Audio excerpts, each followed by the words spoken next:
माँ भारती को प्रणाम करता हूँ आप सबके और अपने इष्ट गुरु माता पिता को प्रणाम करता हूँ। बच्चों, ढेर सारा प्यार और सभी लोगों को सुबह सुबह की खुशी भरी राम राम।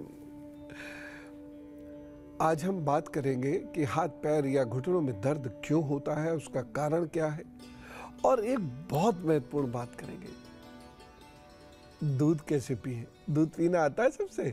नहीं आता है, तो दूध कैसे पिए, इन दो विषयों पर आज चर्चा करेंगे। ध्यान से सुनिएगा। लेकिन सबसे पहले पंचांग।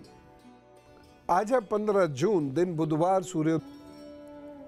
सर गुरुजी, मेरा कैसा हो जाता है, यानी मैं एक दो जगह जॉब किया है, 2-3 साल अच्छे से जॉब करती हूँ, पर गलतियाँ इतनी सारी हो जाती है कि जॉब छोड़ना पड़ता है या जॉब से निकाल देते हैं। और मेरे हस्बैंड और हमारे पति पत्नी में बहुत ज्यादा झगड़े होने लगे अभी फिलहाल।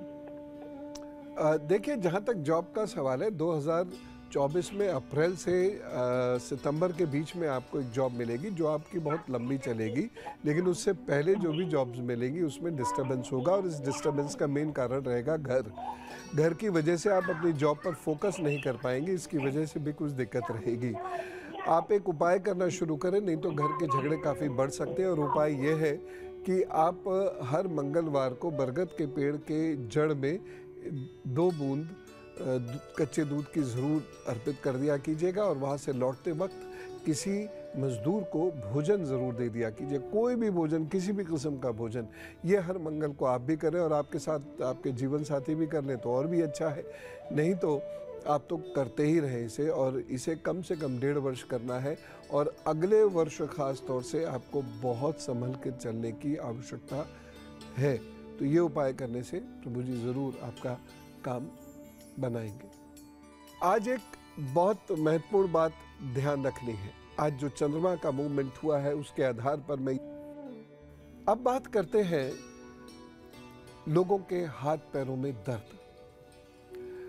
दर्द की समस्या धीरे धीरे बढ़ती चली जा रही है। खासतौर से घुटने की समस्या बढ़ती चली जा रही है।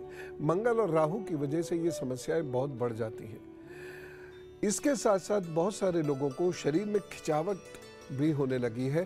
इसका एक बहुत बड़ा कारण स्ट्रेस है। जब स्ट्रेस बढ़ेगा तब तक पिंडलियों में, थाइज में और आपके कॉर्टेक्स वाले हिस्से में खिंचाव बढ़ना शुरू होगा। जब इमोशनल ट्रबल्स आप महसूस करेंगे, आपके बैकबोन के मिडल में जो खिंचाव है ये बहुत बढ़ेगा, जिसकी वजह से दर्द होगा और अनईजीनेस फील होगी। यदि आप बहुत ज़्यादा एंग्शियस रहते हैं, एंग्जाइटी बहुत ज़्यादा, तो बोन मूवमेंट्स यानी पेट के मूवमेंट्स, मरोड़ जिसे कहते हैं, ये उठनी शुरू हो जाएंगे। राहु और मंगल कभी कभी ऐसी स्थिति लाके खड़ी कर देते हैं कि आपका CRP लेवल बढ़ जाता है और उसके बाद गांठों में दर्द होना शुरू होता है। और ये दर्द इतना होता है कभी कभी तो ये आपकी गांठें लाल पड़ जाती हैं, गाउट जैसी प्रॉब्लम शुरू हो जाती है। अब इसे कंट्रोल कैसे करें? देखिए, एक एज के बाद, जैसे आजकल डॉक्टर सजेस्ट भी करते हैं, फिर घुटना बदलना पड़ता है। हालांकि कितना सफल है इसके तो आंकड़े अलग अलग हैं, लेकिन उस स्थिति तक आने से बच सके हम। अब आगे तो ईश्वर की इच्छा है, अगर उन्हें लाना है तो लाना है। लेकिन हमें अपनी सी कोशिश ज़रूर करनी है कि अगर हल्का फुल्का भी शरीर में दर्द आप महसूस करने लगे हैं पिछले कुछ दिनों से, यदि आप शरीर में खिंचाव या घुटनों में या जोड़ों में दर्द महसूस करने लगे हैं, तो जो चीज़ें आज मैं आपको बताने वाला हूँ ये ज़रूर कर लीजिएगा। नहीं तो राहु मंगल शुरू में धीरे धीरे प्रभाव देते हैं, उसके बाद इनका प्रभाव जो व्याप्त हो जाता है, फिर ठीक होना बहुत कठिन हो जाता है। उपाय, बहुत सारे लोग तो लहसुन नहीं खाते हैं, लेकिन बहुत सारे लोग खाते भी हैं। तो लहसुन खाना इस केस में बड़ा ही श्रेयकर रहता है, बड़ा फायदेमंद रहता है। मैं दर्द की बात कर रहा हूँ, मैं गांठों के दर्द की बात कर रहा हूँ, मैं घुटने के दर्द की बात कर रहा हूँ। 1 कली का लहसुन आता है। यद्यपि अभी तो बहुत गर्मी है, लेकिन जैसी ये बारिश शुरू हो तब उसका सेवन शुरू कर दीजिएगा। 1 कली का लहसुन सुबह सुबह हल्के गुनगुने पानी से सटक लीजिए, आपको बहुत आराम मिलना शुरू होगा। इसको 1.25 महीने तक लगातार करने के बाद आपको समझ में आएगा कि अब स्थिति बहुत बेहतर होने लगी है, अब स्थिति अच्छी होने लगी है। और जो लोग लहसुन का प्रयोग नहीं कर सकते वो क्या करें? वो अखरोट को लीजिए, उसे थोड़ा सा कूट लीजिए और उसको जल में भिगो के रख दीजिए, ठीक है। और सुबह सुबह उस अखरोट को खा लीजिए, उसके बाद वह जल भी पी लीजिए। एक उपाय और बताता हूँ, सुबह सुबह उठते ही कुल्ला करें और पानी बाहर न फेंके, अंदर ले जाए। एक उपाय और बताता हूँ और इसको तो ज़रूरी मान लीजिएगा, क्योंकि मैंने देखा है ज़्यादातर लोग इसका पालन नहीं कर पाते। खाने से आधा घंटा पहले और आधा घंटा बाद जल लें, उतने बीच में जल नहीं लें। कभी मिर्च लग जाए वो एक अलग बात है, या कभी कभी बाहर का गरिष्ठ भोजन खाना पड़ता है तो वो बहुत खुश्की पैदा करता है, वो सब एक अलग बात है। लेकिन नियमित भोजन में जैसे 12 बजे आपको भोजन करना है तो 11:30 बजे जल पी लीजिए खूब सारा, उसके बाद जल मत पीजिए। और मान लीजिए आधे घंटे में आपने भोजन कर लिया है तो अब जल आप कम से कम 1 बजे पिए, और अच्छा तो रहेगा कि 1 घंटे बाद पिए, नहीं 1:30 बजे पिए और खूब सारा जल पिए और गुनगुना पी ले तो बहुत ही अच्छा है। ऐसे में फिर आपको ये जो दर्द की समस्या है ये आप करके देखिए करीब 2 महीने, आपको अपना शरीर हल्का भी लगेगा और दर्द की समस्या आपकी धीरे धीरे कम होने लगेगी। लेकिन मंगल और राहु ऐसे छोड़ने वाले नहीं हैं। केवल इतने छोटे से उपायों से आप सोचें कि जीवन बहुत बढ़िया कट जाएगा, ऐसा नहीं है। और क्या उपाय करने होंगे ये मैं भी आपको बताता हूँ, लेकिन उससे पहले तुला, वृश्चिक और धनु राशि का हल बता दूं। मैं आपको जो दर्द होता है उसके कुछ उपाय भी बता रहा हूँ, साथ साथ ग्रह का उपाय भी बता रहा हूँ। तो अभी मंगल राहु का एक उपाय आप नोट कर लीजिए, उसके बाद मैं फिर आपको कुछ घरेलू नुस्खा भी बताता हूँ। कुत्ता ज़रूर पाल लेना चाहिए ऐसे में, और अगर वो नहीं पाल सकते हैं किसी भी कारण से तो एक कार्य ये ज़रूर करें कि जो वैदूर्य होता है या लहसुनिया होता है, आप उसका पेंडेंट बनाकर उसको गले में ज़रूर धारण करें, नीले अथवा काले रंग के धागे में करके। एक उपाय आपको और इसमें कर लेना चाहिए, और वो रोज़ाना 1 कौड़ी 43 दिन तक ये करना है। रोज़ाना 1 कौड़ी उसको गर्म करके जला लीजिए और उसका पाउडर बनाकर रात में बहते हुए जल में उसको प्रवाहित कर दीजिए, ठीक है। ये उपाय कीजिए। अब मैं आपको एक घरेलू नुस्खा बताता हूँ, और वो ये है कि भूसी जो होती है ना, भूसी को अच्छे से उबाल लीजिए एक बड़े से बर्तन में, और उसके बाद छान लीजिए, और उसके बाद जो जल है उसको टॉल उसमें भिगो के उसको निचोड़ के और उन स्थानों की सिकाई कीजिए। जितना गर्म आप सह सकते हैं उतना गर्म लीजिए और उन स्थानों की सिकाई कीजिए जहाँ की हड्डी में सूजन है या दर्द होने लगा। लेकिन फिर भी मैं कहूँगा चिकित्सक सलाह तो आप ज़रूर ले लीजिए, जिस पैथी में आपका विश्वास हो उसकी आप चिकित्सा ज़रूर ले लीजिए। हाँ, इतना ज़रूर मैं कहता हूँ ऐसे में, या कोई भी कहते हैं, इवन डॉक्टर्स भी कहते हैं कि बहुत ज़्यादा पेन किलर्स नहीं खाने चाहिए, ठीक है ना। उससे एक परेशानी थोड़ी देर के लिए ज़रूर ख़त्म प्रतीत होती है, लेकिन दूसरी बहुत बड़ी परेशानी खड़ी हो जाती है। इस विषय पर आता हूँ कि दूध कैसे पिएं। सबसे पहले जब भी दूध आए छाने और एक उफान दें, और दम गरम गरम दूध, कभी कभार की बात अलग है, लेकिन हमेशा गुनगुना दूध पीना चाहिए, एकदम गरम गरम दूध नहीं पीना चाहिए। चीनी मिलाकर दूध कभी नहीं पीना चाहिए। कभी स्वाद में मन आ गया वो एक अलग बात है, लेकिन सामान्यतः चीनी मिलाकर अगर दूध पिया जाता है तो उसका कैल्शियम नष्ट हो जाता है, फिर वो दूध किसी काम का नहीं रहता। दूध को बार बार गर्म नहीं करना है, एक ही बार गर्म करना है, और मान लीजिए दोबारा जाड़ा वगैरह कुछ है तो हल्का सा कुनकुना करें, हल्का सा कुनकुन, लेकिन गर्म नहीं करना है बार बार, नहीं तो उस दूध के जो तत्व होते हैं वो खत्म हो जाते हैं।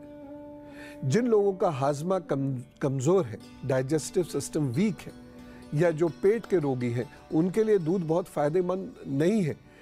उन लोगों को दूध की बजाय दही, छाछ, मट्ठा या छेना लेना चाहिए। जिन लोगों के शरीर में कमजोरी है या जो पतले दुबले लोग हैं, वो दूध में आम को मिलाकर लेंगे तो उससे शरीर पुष्ट होगा और वजन भी बढ़ता है। लेकिन जिनका वजन ऑलरेडी ज़्यादा है ना, उन्हें नहीं करना चाहिए ऐसा। दूध में मिनरल्स और विटामिन्स बहुत सारे होते हैं और उसके साथ साथ लैक्टोज और शुगर प्रोटीन होते हैं। इसीलिए मैं कभी कभी कहता हूँ ना कि हम शिवलिंग या ज्योतिर्लिंग पे बहुत सारा दूध चढ़ाते हैं। नहीं चढ़ाना चाहिए, उससे वो पत्थर घिसने लग जाता है। दूध में एनिमल प्रोटीन होता है, इसलिए दूध को कभी भी नमकीन चीज़ों के साथ नहीं लेना चाहिए, क्योंकि उससे एनिमल प्रोटीन जम जाता है, उसका पोषण कम हो जाता है और लंबे समय तक ऐसा करने से स्किन की बीमारियां तक हो सकती हैं। दूध बड़ा भारी गरिष्ठ भोजन है, अकेला दूध भोजन के बराबर ही होता है। इसीलिए इससे, और ये ठंडा भी होता है तो कफ प्रवृत्ति भी जन्म लेती है, इसकी वजह से नींद आती है। ठीक है ना। तो रात में यदि कार्य करना हो या जो लोग देर रात तक जागते हैं, उन्हें जो 6-7 बजे के बाद फिर दूध नहीं लेना चाहिए। वैसे भी गरिष्ठ भोजन सूर्यास्त के बाद लेना ही नहीं चाहिए, क्योंकि लिवर का फंक्शनिंग वीक हो जाती है जब सूर्यास्त हो जाता है क्षितिज का। तो जी, तो ये सारी चीजें हैं दूध के बारे में। तो कफ ज्यादा रहता है, दूध नहीं पीना चाहिए। वजन ज्यादा हो तो भी दूध नहीं पीना चाहिए, और एकदम फुल क्रीम वाला दूध कभी नहीं पीना चाहिए। बच्चे को फुल क्रीम दूध कभी नहीं देना चाहिए। दूध में हमेशा थोड़ा सा जल जरूर मिला लेना चाहिए, फिर दूध पीना चाहिए। ठीक है ना। खाना खाने के तुरंत बाद दूध कभी ना पिए, कम से कम 2 घंटे बाद कम से कम दूध पिए, और सोने से 2 घंटे पहले दूध पिए। रात में थोड़ा सा दूध, ज़्यादा 1 कप, इससे ज़्यादा दूध नहीं पीना चाहिए। और जिनका शुक्र खराब है उन्हें रात में दूध नहीं पीना चाहिए, शुक्र और खराब हो जाता है। तो ये सारी बातें मैंने आपको बताई। अब समय है गुरु मंत्र का और एक बहुत खास उपाय का, जिससे हमारे गृह, हमारे शरीर में वह दर्द, ऐंठन, गाउट वगैरह की समस्या ना करे। किसी साधु को या किसी भिक्षार्थी को मीठी रोटी या मीठा दूध जरूर दिया करें। जब भी मिल जाए वह दे दिया करें। दूसरी चीज, धर्म स्थल पर मंगल और बृहस्पतिवार को या दोनों में से एक दिन, क्योंकि लोगों पे आजकल समय कम है, बताशों का दान जरूर करते हैं। और अगर बताशे नहीं मिलते हैं तो नारियल बर्फी वगैरह ये जो है, या दूध से बनी हुई कोई अन्य मिठाई, इसका भी दान कर सकते हैं, इस प्रकार से कि वो लोगों के काम आए। ऐसे घरों में जहाँ ज़्यादातर लोगों को शरीर में बहुत दर्द रहता है, गांठों में बहुत दर्द रहता है, वह मेहमानों को दूध, छाछ, दही ये ज़रूर दिया करें, या इससे बनी हुई चीज़ें ज़रूर दिया करें। यूँ तो कहिए कि चाय भी इसी से बनती है, ठीक है, दे सकते हैं। ये क्यों बता रहा हूँ, ये दवा नहीं है। शरीर का जो दर्द है वो इस बात का इंडिकेटर है कि और नाना किस्म की समस्याएं भी आपके इर्द गिर्द घूमकर आपको परेशान करने की ताक में है, उनसे आप बच सकें। ये वो लक्षण हैं जो ये हमें बता रहे हैं कि इन ग्रहों का इलाज हमें कर लेना चाहिए। कर लेंगे तो बचे रहेंगे, और जब इन ग्रहों का इलाज होगा तो उससे फर्क आपके दर्द में भी पड़ेगा, स्ट्रेस में भी पड़ेगा। तो आज की बात इतनी। हमने खूब सारी बातें की और बड़े काम की बातें की। कल फिर जुड़ेंगे और खूब सारे काम की बात करेंगे। लोगों को भी बता दीजिएगा, वो भी जुड़े, और आपके प्रश्न भी बहुत सारे लेता रहूँगा। फिलहाल आपका दिन खूब अच्छा बीते, खूब सुख मिले, आज आपके घर में खूब सुख शांति हो, आपको मानसिक सुख मिले, दुर्घटना आदि से सब बच के रहे, इस कामना के साथ प्रभु चरणों में आपके लिए बहुत सारी आशीषें मांगते हुए राम राम, नमस्कार, भारत माता की जय।